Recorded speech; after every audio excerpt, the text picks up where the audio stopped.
특별히 이 새벽에 함께 예배한 우리 모든 성도님들이 오늘 이 본문의 말씀을 통해서 하나님의 사랑으로 충만하여 주시기를 예수님의 이름으로 다시 한번 축복합니다. 어느 고3 교실에 급훈에 이런 게 있답니다. 엄마는 다 보고 있다. 예. 이런 급훈이 있다고 그래요. 엄마가 어딜 가나 다 보고 있으니까 쓸데없는 짓 하지 말고 공부 열심히 해서 좋은 대학 가라, 뭐 이런 의미겠죠. 그런데 하나님도 꼭 그런 느낌으로 믿으시는 분들이 있습니다. 하나님은 다 보고 계신다. 하나님은 내 모든 것을 다 알고 계신다. 그런데 이런 느낌으로 하나님을 믿을 때 기본적으로 그 마음 깊은 곳에 깔려 있는 생각 혹은 감정이 뭐냐면 하나님을 향한 두려움입니다. 물론 우리가 하나님을 향하여서 마땅히 가져야 할 두려움을 갖는 것은 매우 중요합니다. 그런데 우리가 하나님을 믿는 것이 그렇게 하나님이 다 지켜보시고 하나님이 내 생각까지 다 아시기 때문에 마치 나를 벌하실 것 같고 마치 나를 저주하실 것 같고 내가 혹 하나라도 하나님의 말씀에서 어긋나면 나를 심하게 징계하실 것 같은 그런 두려움 속에서만 하나님을 믿는다면 그것은 우리의 신앙에서 무언가 한쪽으로 기울어져 있는, 한쪽으로 이렇게 균형이 무너져 있는 그런 신앙생활을 하는 거죠. 오늘 본문의 다윗도 그렇게 그런 고백으로 시작을 하고 있습니다. 1절을 보면 주님께서 나를 샅샅이 살펴보셨으니 나를 환히 알고 계십니다. 하나님께서 내 모든 말과 행동, 또 아무도 없을 때 내가 살았던 것까지 다 아시는 하나님이신 것을 우리가 알게 되면 정말 두려울 수밖에 없죠. 그래서 우리가 24시간 주님을 바라보자, 예수 그리스도께서 내 마음에 계신다라고 했을 때 그것을 두려운 마음으로 받아들이는 분들도 분명히 있습니다. 야, 어떻게 숨이 막혀서 어떻게 사나? 하나님이 일거수일투족을 다 보고 계시고 다 알고 계시면 야, 예수 믿는 거 진짜 숨 막혀서 신앙생활 못 하겠다, 이렇게 생각하시는 분도 계세요. 그런데 다윗은 하나님이 우리가 말하고 행동하는 것을 보는 것뿐만 아니고 우리의 마음 생각까지도 다 알고 계신다고 고백을 합니다. 2절과 4절인데요. 내가 앉아 있거나 서 있거나 주님께서는 다 아십니다. 멀리서도 내 생각을 다 알고 계십니다. 4절에 내가 혀를 놀려 아무 말 하지 않아도 주님께서는 내가 하려는 말을 이미 다 알고 계십니다. 여러분, 하나님이 이런 하나님이신데 누가 하나님 앞에서 당당할 수 있겠습니까? 다윗도 그런 하나님을 피해서 도망가려고 했었다는 고백을 합니다. 7절인데요. 내가 주님의 영을 피해서 어디로 가며 주님의 얼굴을 피해서 어디로 도망치겠습니까? 11절에 내가 말하기를 어둠이 와락 나에게 달려들어서 나를 비추던 빛이 밤처럼 되어라 해도, 그러니까 모든 것이 다 드러나서 하나님이 다 알고 계시는 상황에서 어둠이 나를 덮쳐서 아무도 나를 보지 못하는 상황이 되었으면 좋겠다, 이런 심정을 느끼는 겁니다. 다윗의 어떤 실수, 연약함, 또 범죄함이 낱낱이 다 드러난 거예요. 그런데 자신의 모든 것을 다 아시는 하나님이라는 것을 어느 순간 두려움이 아니고 놀라운 하나님의 은혜라는 것을 다윗이 깨닫기 시작합니다. 여러분, 구원받은 사람에게서는 반드시 이런 변화가 일어납니다. 하나님이 나를 다 보고 계셔. 내 모든 것을 다 알고 계셔. 내가 잘못한 것, 은밀한 곳에서 지은 죄까지 하나님은 다 보고 계셔. 분명히 이것이 두려운 일이죠. 그런데 어느 순간에 그것이 진짜 은혜다라는 마음이 드는 겁니다. 5절을 보면 다윗이 5절과 6절에 이렇게 표현을 하는데요. 주님께서 나의 앞뒤를 두루 감싸주시고 내게 주님의 손을 얹어주셨습니다. 이 깨달음이 내게는 너무 놀랍고 너무 높아서 내가 감히 측량할 수조차 없습니다. 라고 고백을 합니다. 그러니까 하나님이 나를 눈동자같이 지켜보고 계시는 것, 하나님이 내 생각까지, 내가 하려는 말까지 다 알고 계시는 것, 이것이 어느 순간에 하나님이 나를 감싸고 계시고 하나님이 내게 손을 얹고 계셔서 나를 지키시고 보호하시는 것으로 이해되는 거예요. 그래서 이 변화가 너무 놀랍다는 것입니다. 아, 하나님이 항상 나를 알고 계시고 지켜보고 계시다는 것이 정말로 내게 큰 은혜구나. 지금 다윗이 이 고백을 하고 있는 겁니다. 사랑하는 성도 여러분, 저와 여러분이 구원받았으면 우리 안에도 똑같은 일이 벌어지게 됩니다. 하나님이 정말로 나를 다 알고 계신다고? 진짜 나를 지켜보고 계신다고? 정말로 그랬으면 좋겠다. 이런 마음의 변화가 일어난다는 거예요. 8절을 보면 8절 하반절에 수월의 자리를 펴더라도 주님은 거기에도 계십니다. 이 스올은 히브리어로 지옥을 의미하는데요. 또 비유적인 표현으로 사용을 했을 때 지금 지옥과 같은 상태에 처했다는 것을 비유할 때 또 스올이라는 표현을 쓰기도 합니다. 완전히 절망스럽고 죽을 것 같은 상태에 처했을 때 다윗이 지금 그렇게 말할 수 없는 어려운 처지에 있는 거예요. 그런데 하나님이 나를 지켜보고 계신다. 하나님이 나를 노려보고 계시는 게 아니고 나를 붙잡아 주시고 나를 지켜주시고 나를 보호해 주시는 것으로 이해가 되는 거예요. 그래서 10절에 다윗이 이렇게 고백합니다. 그 수월에서 거기서도 주님의 손이 나를 인도하여 주시고 주님의 오른손이 나를 힘있게 붙들어 주십니다.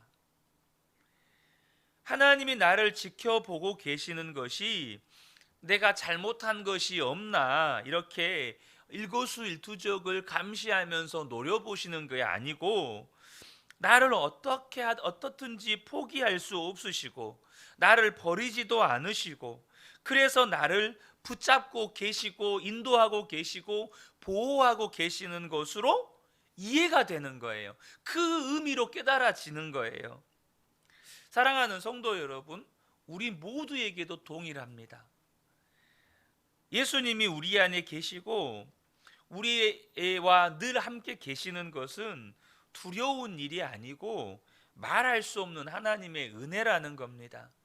그것은 내가 뭐 잘못한 것이 없나 일거수일투족을 지켜보시면서 그때그때마다 나를 책망하시고 회초리 들어서 때리시고 징계하시기 위해서 함께 하심이 아니라는 거죠. 요한계시록을 보면 7교회에 보내는 편지 가운데 서머나 교회에 이런 말씀을 하십니다. 요한계시록 2장 9절 상반절에 세번역입니다. 나는 내가 당한 환난과 궁핍을 알고 있다. 여러분, 이 서머나 교회가 정말로 엄청난 환난과 궁핍 가운데 예수님을 믿는 것 때문에 말할 수 없는 환난과 궁핍 가운데 처해 있었습니다. 얼마나 힘이 듭니까? 여러분, 우리가 저와 여러분이 어떤 어려움에 처했을 때 그 어려움 자체가 주는 힘듦도 있지만 그 가운데 우리가 더 우리를 좌절시키고 절망시키는 것은 아무도 나와 함께하지 않는다라는 것을 우리가 느끼게 되었을 때 혹은 그런 감정에 사로잡혔을 때입니다. 저 역시도 자주 드리는 말씀이지만 제가 다쳐서 수술과 재활을 반복할 때 그 수술과 재활의 반복의 어려움보다 더 저를 좌절시키고 절망시키는 것이 하나님이 나를 버리셨구나, 이 감정이 저를 사로잡을 때였습니다. 하나님이 나에게서 고개를 돌리셨구나, 이러한 감정이 저를 사로잡을 때였어요. 그런데 예수님께서 서머나 교회를 향해서 이런 말씀을 해주시는 거예요. 나는 너희들이 당한 궁핍과 환난을 다 알고 있다. 여러분, 이 말씀을 서머나 교회 성도들에게 이렇게 편지로 보내주었을 때 그들의 마음이 어땠을까요? 야, 하나님이 다 알고 계신단다. 야, 우리가 처한 궁핍과 환난을 우리 주 예수님이 다 알고 계신데, 이게 그들 안에 엄청난 위로와 또 그들 안에 있는 모든 고통과 두려움을 사라지게 만들어 버리는 은혜인 것입니다. 그런데 3장에 가면 사대 교회에 대해서는 하나님께서 뭐라고 말씀하셨냐면, 너는 살아있다 하는 이름은 가졌으나 실상은 죽은 자다, 이런 말씀을 하세요.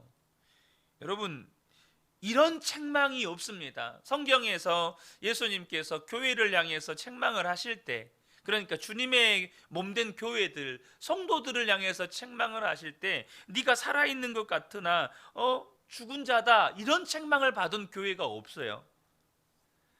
근데 여러분, 이 말은 어떻게 생각하면 굉장히 두려운 말 아니겠습니까? 그런데 사실 이 말씀도 주님이 사대교회에 대해서 무섭게 책망하는 말씀이지만, 또 한편으로 보면 이건 사랑입니다. 여러분, 만약 사대교회가 진짜로 죽은 교회라면 편지를 써서 보내시지도 않습니다. 여러분, 만약에 저와 여러분이 주변에서 누군가 물에 빠졌거나 혹은 갑작스럽게 심장마비를 일으켜서 쓰러졌어요. 그러면 어떻게 하죠? 어떻게든 살려보려고 인공호흡도 하고 심폐소생술도 하면서 어떻게든 살려보려고 몸부림을 칩니다. 그런데 완전히 죽어버렸어요. 죽어버린 사람에게는 어떤 기대도 말도 어떤 살리려는 행동도 하지 못합니다. 안 합니다. 이미 죽어버렸으니까. 그러니까 사대교회를 바라보는 주님의 마음은 그 죽은 것 같은, 거의 죽기 직전인 이 사대교회를 향하여서 어떤 마음으로 이 말씀을 하실까요? 제발 살아나라, 제발 다시 살아나라, 이 말씀으로 이 사대교회를 향하여서 책망을 하시는 것입니다. 그러면 그것은 사랑이겠습니까? 그 사대교회를 향한 그냥 단순히 진노요, 저주요, 어떤 절망을 담은 말씀이겠습니까? 여러분, 그건 사랑인 거죠. 어떻게든 너희가 살아나야라, 너희가 살아나야 되지 않겠느냐, 이 마음을 담아서 책망의 말씀을 하시는 것입니다. 사랑하는 성도 여러분, 깨닫고 나면 책망을 받은 것도 은혜임을 알게 됩니다. 왜? 여전히 주님이 나를 버리시지 않았다는 증거고, 나와 함께 계시다는 증거고, 내게 말씀하시는 것이니까요. 그래서 진짜 영적인 갈급함이 있는 사람은 꼭 칭찬만 듣기 원하는 것이 아닙니다. 그냥 주님의 말씀, 주님 책망이라도 좋으니 내게 말씀해 주세요, 이러한 간절함이 있는 겁니다. 영적인 갈급함이 있는 사람은 그냥 주님의 말씀이 좋은 겁니다. 제가 한 번은 분목사 때, 제가 분목사 때 섬겼던 교회는 이렇게 주일에 선포된 말씀을 일주일 동안 새벽에 또 반복해서 말씀을 이렇게 나누는 그런 교회였습니다. 그런데 아마 제 기억으로 화요일이었던 것 같아요. 그날 제가 새벽 설교를 하게 됐는데, 그 주의 설교의 주제 말씀이 순종에 대한 말씀이었습니다. 그래서 이제 주일 설교의 말씀의 일부를 가지고 성도님들과 함께 나누고 이제 기도의 자리로 돌아가서 기도를 하는데, 기도하는 가운데 하나님께 저를 무섭게 책망하는 말씀, 그런 마음의 생각이 들었습니다. 지금도 또렷이 기억이 나는데, 그때 하나님께서 저에게 무섭게 책망하시면서 주시는 생각이 뭐였냐면, 너는 하나님의 말씀에 순종하기 위해서 목숨을 걸어본 일이 있느냐라는 것이었습니다. 제가 그때 새벽에 얼마나 하나님 앞에 통곡하며 회개했는지 모릅니다. 내가 하나님의 말씀을 수종드는 종이라고 하면서 특별히 이 자리에서 성도님들에게 하나님의 말씀에 순종해야 된다고 설교를 하고 있으면서 정작 그 말씀을 전하고 있는 나 자신은 말씀에 순종하고 있지 않는 저의 어떤 더러운 실상을 보게 하시는 거예요. 그래서 그 새벽에 정말 하나님 앞에 통곡하며 회개를 했던 기억이 있습니다. 화요일날 교육자 모임에 다시금 그 주의 말씀들을 서로 나눈 시간이 있었는데 또 말씀을 나누면서도 그렇게 울었어요. 여러분, 그게 감사한 겁니다. 왜냐하면 내가 그렇게 하나님 앞에 불순종하는 삶을 살았지만 하나님이 나를 버리시지 않으셨다는 증거가 되니까요. 나를 책망하는 말씀조차도 나를 사랑하시는 하나님의 음성으로 들려지는 거예요. 여러분, 그렇습니다. 사랑하는 성도 여러분, 저와 여러분이 이 시간에도 다윗에게 부어주셨던 은혜의 눈이 열리게 되시기를 주님의 이름으로 축복합니다. 정말로 다윗이 그냥 하나님이 일거수일투족을 다 알고 계시고 다 지켜보고 계신다는 것이 한때는 두려움이었어요. 근데 그것조차도 하나님의 은혜요 사랑인 것을 깨달아지는 거예요. 그리고 나서 다윗이 눈이 열리게 되는 것이 있는데 하나님이 자기를 창조하신 것에 대해서 눈이 뜨입니다. 13절부터 16절까지인데요. 주님께서 내 장기를 창조하시고 내 모태에서 나를 짜 맞추셨습니다. 내가 이렇게 빚어진 것이 오묘하고 주님께서 하신 일이 놀라워 이 모든 일로 내가 주님께 감사를 드립니다. 내 영혼은 이 사실을 너무도 잘 압니다. 은밀한 곳에서 나를 지으셨고 땅속 깊은 곳 같은 저 모태에서 나를 조립하셨으니 내 뼈 하나하나도 주님 앞에서는 숨길 수 없습니다. 나의 형질이 갖추어지기도 전부터 주님께서 나를 보고 계셨으며 나에게 정하여진 날들이 아직 시작되기도 전에 이미 주님의 책에 다 기록이 되었습니다. 어머니가 자신을 낳았지만 실제로 자신을 만드신 분은 하나님이시라는 거죠. 다윗은 지금 비참한 처지에 있습니다. 정말 지옥에 떨어진 것 같은 그런 상태에 있죠. 그런데 다윗 스스로 자신이 하나님에 의해 만들어진 자임을 깨닫게 됩니다. 자신이 우연히 생겨서 이런 지옥과 같은 처지에 처하는 존재가 아니라는 거죠. 비록 자신은 지금 너무나도 비참하고 자기의 삶은 지옥에 떨어진 것 같은 그런 고통스러운 형편이지만 이 모든 상황과 형편도 나를 창조하신 하나님의 계획에 있었다는 거죠. 그리고 하나님은 직접 자신을 만드셨어요. 자신은 하나님이 만드신 존재예요. 이 사실을 깨닫고 난 다음에 다윗 안에서 일어난 변화가 하나님이 나를 지켜보시는 것이 사랑의 눈인 것을 알게 되는 겁니다. 여러분, 어린 아이들이요, 부모가 자기를 지켜보고 있다는 것이 그렇게 자랑이 됩니다. 저는 지금도 간혹 가다가 말씀을 이렇게 나눌 때 한 번씩 드리는 것이, 예전에 제가 처음으로 섬겼던 교회에 어린이집이 있었습니다. 그러니까 저희 큰아이가 그 어린이집을 4살인가 5살부터 다니기 시작하는데 제가 교회에 있다 보니까 오고 가면서 저희 아이를 보게 돼요. 그러면 항상 잠깐이지만 저희 아이를 항상 보거든요. 그럼 저희 아이와 눈이 마주칠 때가 있습니다. 그리고 아이들도 우리 하은이의 친구들도 제가 하은이 아빠인 걸 다 알아요. 그러면 아이들이 하은이 아빠다 하은이 아빠다 해요. 그럼 하은이도 저를 바라보면서 저랑 눈이 마주치는데 아이가 얼마나 좋아하고 또 행복해하고 아빠가 자신을 지켜보고 있다는 것에 대해서 우리 아빠야 하면서 자랑스러워합니다.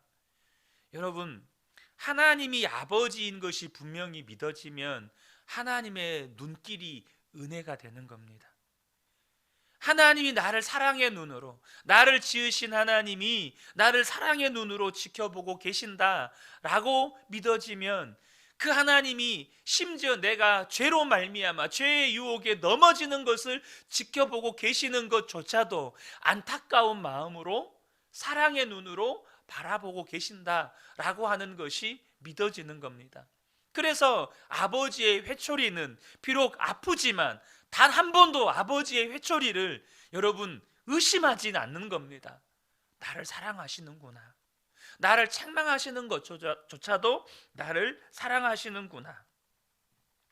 여러분, 그러니까 이것을 깨달은 다음에 다윗 안에 있는 모든 낙심도 좌절도 두려움도 이제는 다 사라집니다. 그래서 17절과 18절에 이렇게 다윗이 고백합니다. 하나님, 주의 생각이 어찌 그리 심오한지요. 그 수가 어찌 그렇게도 많은지요. 내가 세려고 하면 모래보다 더 많습니다. 깨어나 보면 여전히 주님과 함께 있습니다. 사랑하는 성도 여러분, 다윗이 받은 은혜를 저와 여러분도 지금 누리고 있다는 사실을 믿으시기를 축복합니다. 예수 그리스도 안에서 우리는 하나님이 만드신 자고, 그리고 항상 우리와 함께 계시는 은혜를 우리가 받고 있습니다. 그러므로 이 새벽에 함께 예배하는 우리 모든 성도님들의 노래가 이 시편 139편이 되시길 축복합니다. 정말로 어찌 그리도 주님의 생각이 심오한지요. 그 수가 어찌 그리도 많은지요. 내가 세려고 해도 모래보다 더 많습니다. 깨어나 보면 나는 여전히 주님과 함께 있습니다. 이것이 노래가 되는 겁니다. 주님이 나와 함께 하심이, 내가 주님과 함께 하심이 찬양이 되는 거예요. 저는 이 새벽에 함께 예배하는 우리 모든 성도님들의 안에 주님이 나를 바라보시는 그 시선이 사랑의 시선으로 믿어지고, 그리고 이제는 주님이 나와 함께 하심이 노래가 되고 찬양이 되는 복된 분들 되시기를 예수님의 이름으로 축복합니다. 아멘.